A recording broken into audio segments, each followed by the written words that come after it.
Hi, how's everybody doing? It's Paul from Magpie 24/7 back again. I hope yous are all okay and you've mellowed down and simmered a bit after yesterday's absolutely fucking farcical circus performance by the fucking two clowns in charge. One, the referee, who looks like that fucking lad out of Friends, and the other back at St George's Park looking probably at bastard CBeebies or something like that rather than what he should have been looking at, which was a red card and a penalty.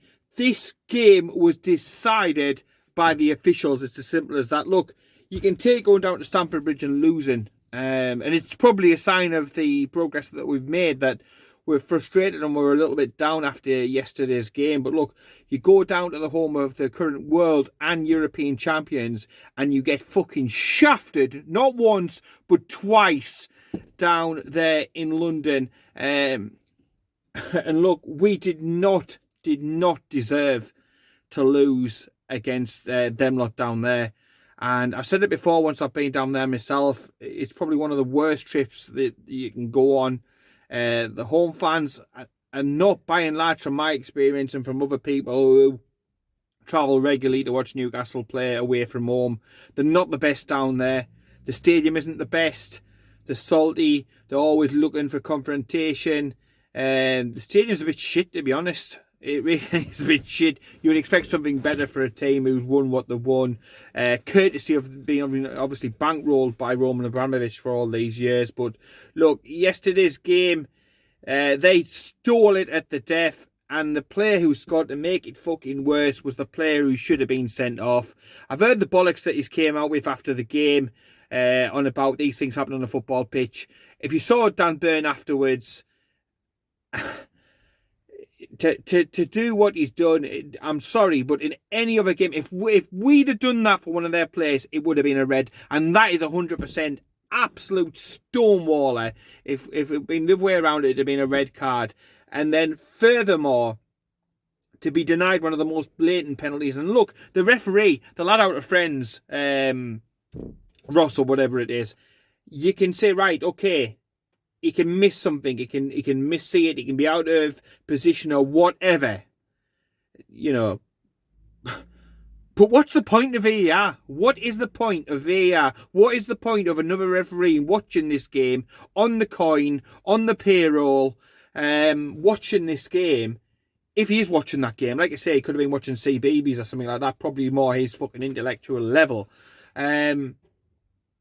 But if that wet wipe is watching the game, then surely he has to at least ask the referee to come over and check the incident, have another look, and have a discussion about it. Because, to be honest, Mr. Magoo on the other side of bastard London could see that that was a penalty, but yet this fucking used wet wipe of a referee and this fucking absolute flaming fucking galah, the VAR referee can't come up with the same fucking answers. And I was absolutely fucking foaming. I was raging, spitting fucking blood at the time, because like I say, it didn't take a genius, it didn't take special training or anything else like that. It was a penalty. It was a stonewall one. Shirt was pulled, and then he's sitting there and he's kicking away at the leg. It is a stonewall penalty, as you like. It doesn't matter whether it's Alan Shearer, I've heard talk about it, whether it's Dermot Gallagher, an ex-referee, whether it's any of the other people on Sky, the likes of Jamie Redknapp, who normally fucking loves to have a pop at Newcastle. Everybody and their fucking mother, even Mackhams, are saying, look, that is as obvious as you want, and it is as blatant a penalty as you want. We get the penalty. We are playing against 10 men, and it can be totally and utterly a different kettle of fish. It can be a totally different outcome. We get at least a draw out of that one.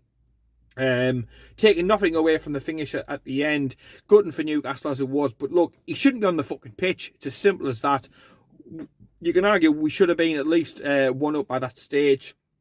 You know, it is a reflection of about how far we've come. Like I touched on before, that up to 75 minutes, they hadn't even had a fucking shot on goal.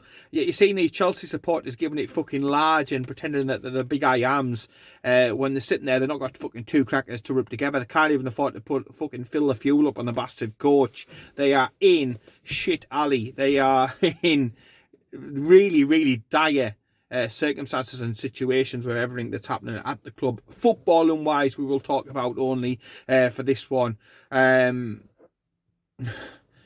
But yeah, you saw the Chelsea fans giving it large and everything. But look, we went down there, like I said, to the home of the world champions, European champions, and they had their first shot in the 75 minutes, and they get 3 points in the most dodgiest and corrupt way. Maybe before the fucking bank accounts were frozen, there might have been a few quid getting floated around there. You wouldn't be fucking surprised. Then today, just before I've been coming out, because like I say, I needed time to fucking cool down, or literally the review, you know what it would have been like. But furthermore, the Premier League coming out today and asking Isaac Hayden, who you've seen, has talked about the performance of Newcastle and how we were playing against 12 men, and wants them to clarify that fucking comment. Unbelievable. These people in charge of the game have more neck than a bastard giraffe. Fuck off. Everybody can see what's going on there, but yet somehow he has to clarify his comments. I'll tell you what the comments is. Your fucking referees are useless, and they're getting worse. Since the referees were made full-time professionals, they have got worse season after season after season. We have had dodgy decision after terrible decision after what the fuck. And it just gets to a stage where it does feel like a salty agenda. It does feel as if you're being targeted. Games where stupid clear penalties should have been awarded and you get absolutely fucking nothing.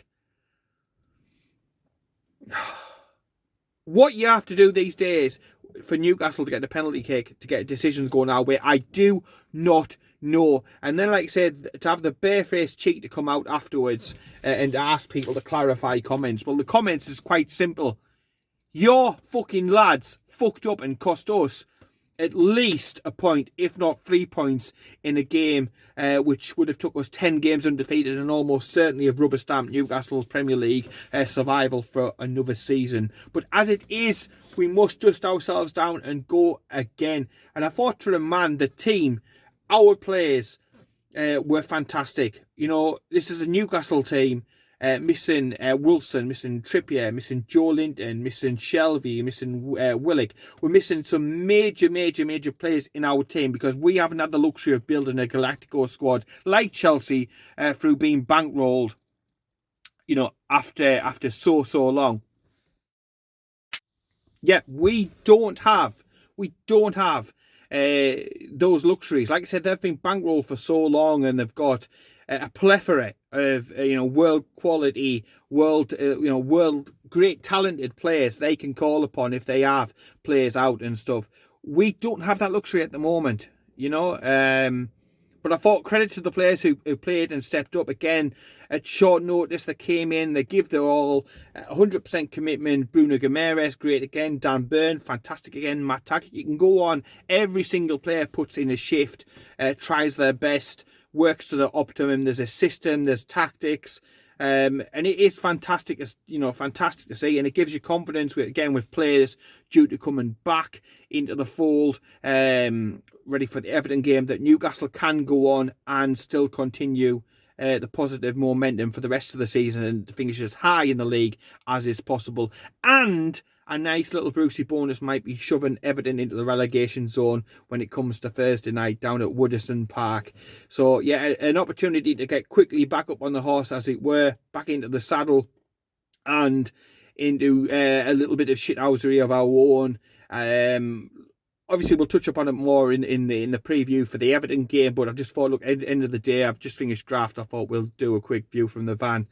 But there'll be a full preview for the Everton game coming out. But looking forward to that game. I really am. Always love a little bit of Jordan Pickford fucking mind games and seeing how he copes with the Newcastle faithful down there. And looking forward to seeing how Newcastle play, respond, pick it up, and look to go on another undefeated streak. That would be absolutely fantastic. And that's the best way to give it back to all of the people who plot and conspire against us. And it is.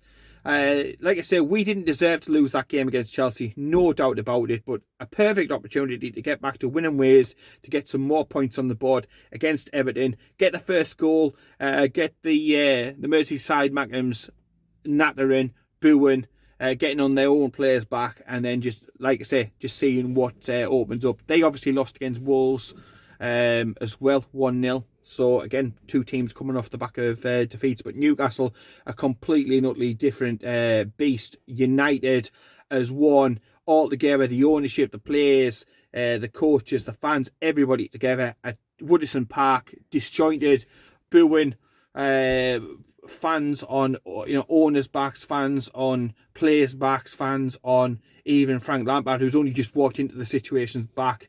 Lampard not good enough, Rafa Benitez not good enough, players not good enough. So yeah, perfect opportunity to get back into it, and just to put a little bit of pressure on them. So interested to see how that goes. Let me know what you think as well about that absolute fucking farce down at Stamford Bridge. And I'm looking forward to next season, Newcastle being back in the Premier League and having another crack at these bastards. And let's see who's in charge of them going forward. Because, look, no doubt about it, they will get sold. I have no issues or problems about that. But who is going to come in and bankroll them to the tune that Abramovich has done over the past, 19 or so years? I don't think anybody, and they could well get a consortium, a la a Manchester United or somebody else like that, saying Arsenal. And the game is going to change. They have been in an elevated position for far too long.